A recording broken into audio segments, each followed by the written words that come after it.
Coach Patke, first time meeting y'all with fall camp since last spring. Tell me, how has the defense been progressing since spring, fall camp, and now up to now?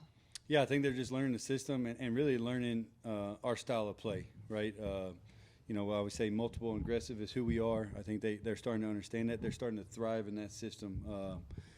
Just understanding how to practice. We're going to run the ball every play. It's going to be hard. We're going to practice really, really hard so that Saturdays are enjoyable. So I think they're understanding that. They're understanding that the most valuable thing we can do is play really hard and tackle really well. We're going to tackle every day, whether we drill it or live tackle it. And we're going every drill we're going to run to the ball, whether that's skelly or in a live situation. So I think they're understanding. A lot of the guys that have helped that came with us from UIW, so they knew the standard, which that helps. I think that grows within the locker room. Those guys, I always say a player-led team is better than a coach-led team, and some of those guys are leading our team as far as our preparation and how we practice. When we last talked, we didn't have all these transfers come in during the summer, or have all those transfers that came in after the spring game kind of adjust to this multiple scheme defense based out of that 4-2-5. Yeah, I've been pleased. We had a lot of new guys, new faces, but a lot of them played a lot of football.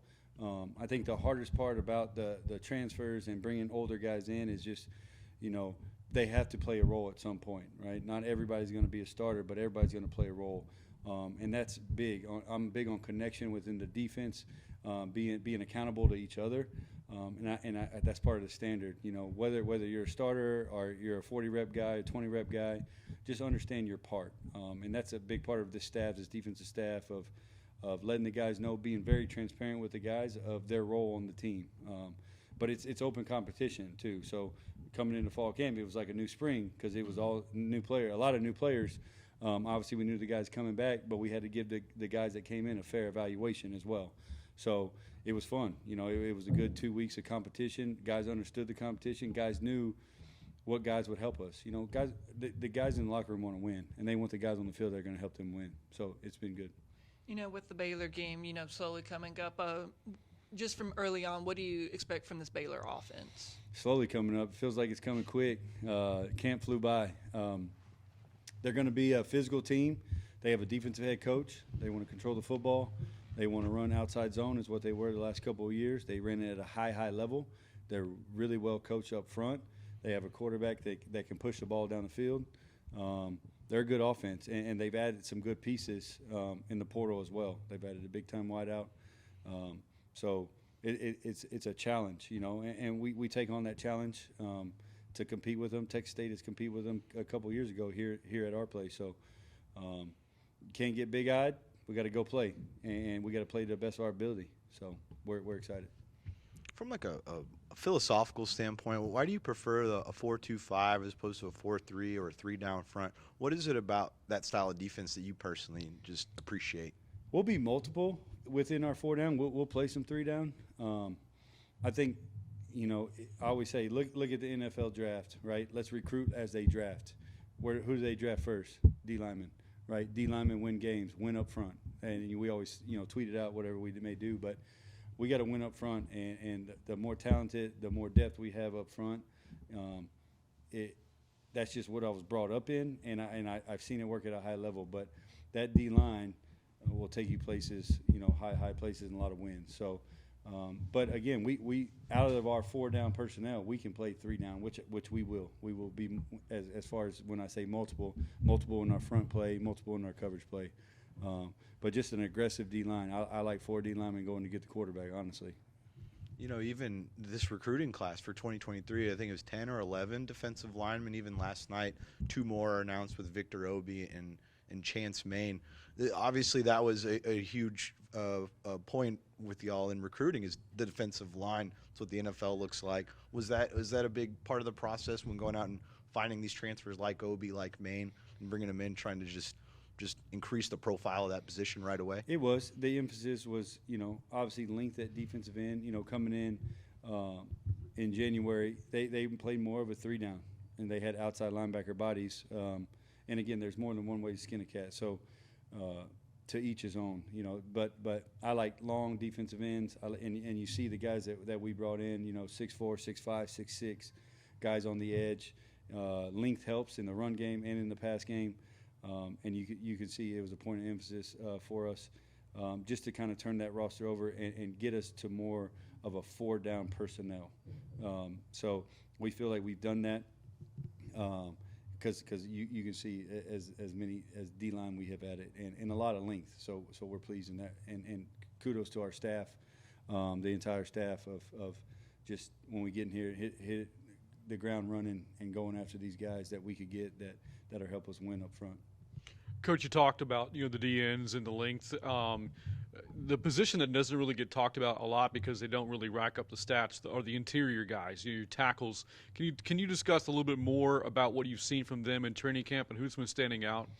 Yeah, I always say your run defense is as good as your D tackles. Your pass defense is as good as your corners and your D ends. So if you want to be a good run defense, you got to be stout in the middle.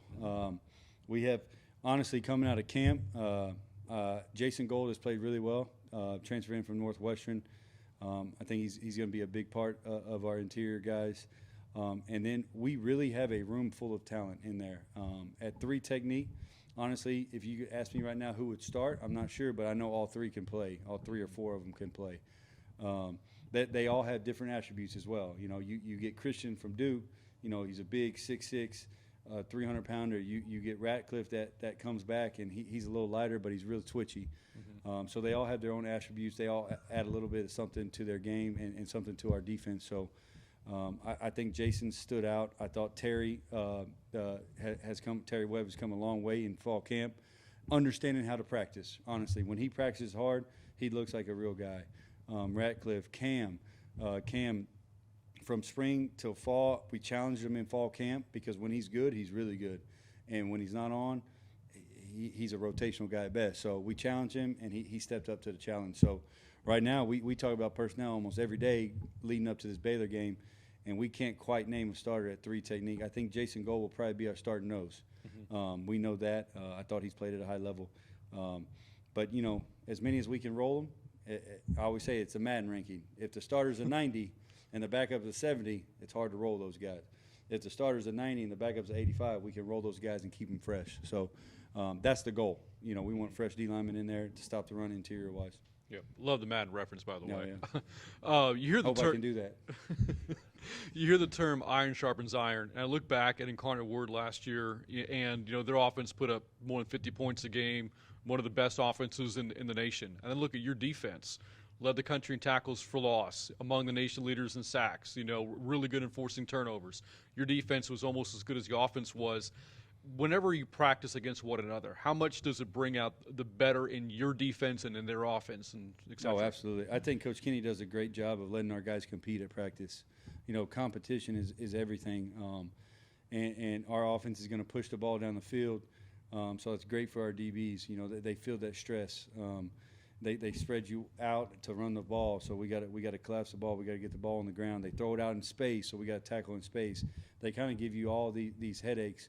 But truly, the iron sharpens iron is because the way we compete at practice, good on good, all the way. We went good on good today, even though it's Baylor prep, but we want that level of competition. And I think in just the buy-in from the guys at UIW, I walked in there and I said, we're going to lead the country in TFLs. And they kind of looked at me like, really? And at the end of the year, you look back, we led the country on TFLs. I think you get what you demand in coaching. And that's what we demanded, and the guys went out and proved that right. But I think Coach Kenny, like I said, the competition at practice is what gets us better for sure.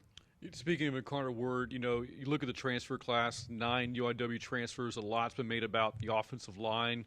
Cole Wilson, a receiver, but defensively, Sam Latham, and then you have the 2 safeties, Sean Holton, who's going to be joining us here in a minute, Caleb Culp. All 3 are big contributors for your defense last year. What kind of impact could that group have on your defense this year?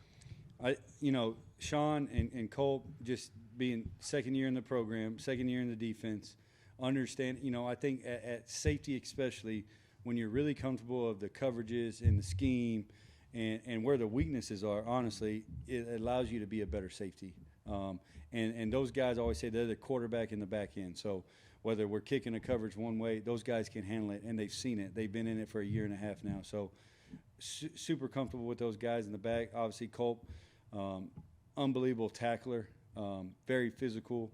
And Sean does it all, right? He can cover, he can play in the post, he can come down, play in the box.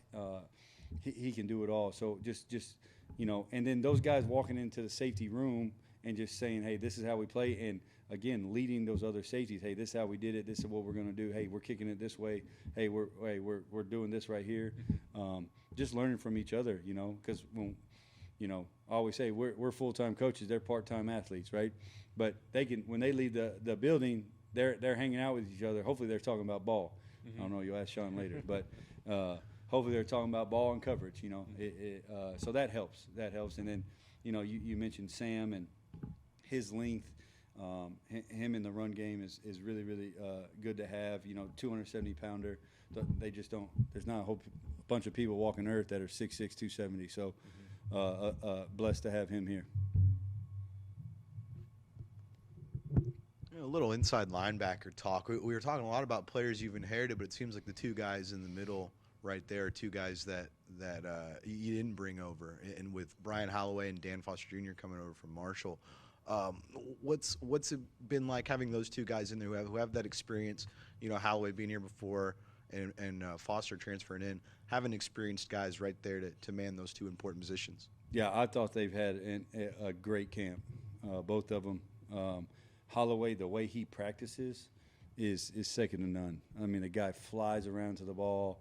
Nobody plays perfect, but he tries to do everything right, and he plays really, really hard. So been super pleased with him. And Dan has, even from the spring to fall camp, he's up his level. I think having a summer with Coach Huth, being in better shape, cutting down body fat, running a little bit better, bending a little bit better. And then I always say when you get comfortable with your Mike and Will together, I always say they complement each other very well. If one misfits it, the other will fix it, because they start to know each other's game. And not only their friendship on the field, but off the field has grown. So they become real close, which I love to see, because I think Mike and Will should be close, because they're standing each other every single play, and they play off of each other's game. So been very pleased. Dan has been nothing but good as a leader, coming over from Marshall. Can't say enough about him. And Holloway, he's probably the captain right now. Just as everybody just sees the way he practices. He flies around, runs the ball. I ain't seen him get tired. He'll tell me after practice he's tired, but during practice you will never know it, because it's full tilt all the way. Yeah, Holloway switch number 0. What do you think of that at inside linebacker wearing 0? I like it. That means something. If you're wearing 0, you did something right, for sure. It looks good on him. I think he earned it, for sure. So, proud of his progress, and hope the best for him this season. I think he's due. Talking to the guys, we've had little breakout sessions, and everybody's path's different, especially now in college football. Used to, you spent 4 years at one university, and now you got guys coming from everywhere, and injuries and bouncing back, and just Holloway's path wasn't the easiest. So finally to be the guy, I'm real excited for him this year, and wish him the best. And I know he'll perform.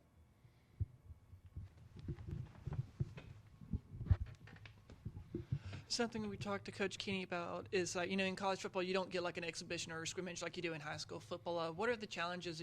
When you go straight into Baylor, you're not doing it without, scrimmaging another. You're going straight head on. Yeah, it's, we're the only sport where they all count, right?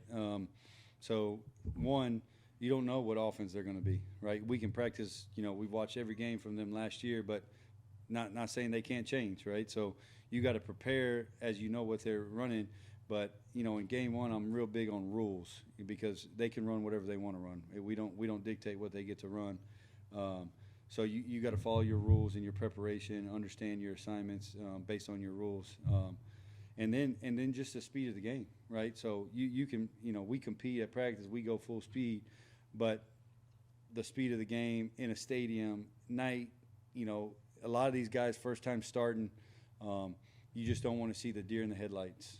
So you got to prepare them. You got to strain them throughout throughout their preparation, so there is no deer in the headlights, and they're ready to play, and they understand the speed of the game. You know, with the Sun Belt Conference, you know, a lot of emphasis has been like top tier defenses of what is it going to take for Texas State to be in that conversation and being the top defense in the conference. Do our job at a high level. I think we got the personnel to be up there at the top. No selfishness, you know, play for each other, play with a connection for each other, play really hard and tackle really well. There is no secret. As much as the game has evolved, it still comes down to running and hitting.